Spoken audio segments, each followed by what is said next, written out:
Production houses आहेत. फक्त तिथे आम्हाला त्रास काय माहितीये का, की अरे हत्ते कट्टे पुरुष किन्नरांच्या ऍक्टिंग करतायत. खूप ऍक्टर्स आहेत ना आमच्याकडे. ओके. आमच्या इतकी ऍक्टिंगची कला नाहीये ना कोणाकडे. किन्नरांच्या पार्ट साठी किन्नरांना घ्या ना. का पुरुषांना साड्या घालून तुम्हाला त्यांना त्यांची ऍक्टिंग दाखवायची आहे? बरोबर आहे की नाही? का तुम्हाला करायचंय?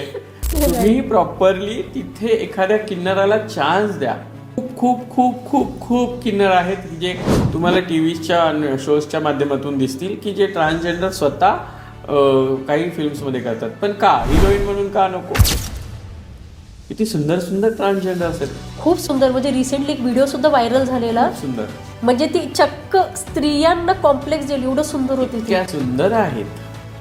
सगळे आहेत ट्रान्सजेंडर्स एवढे सुंदर. हो, फक्त तुमचं नजरिया बदलायची गरज. बरोबर.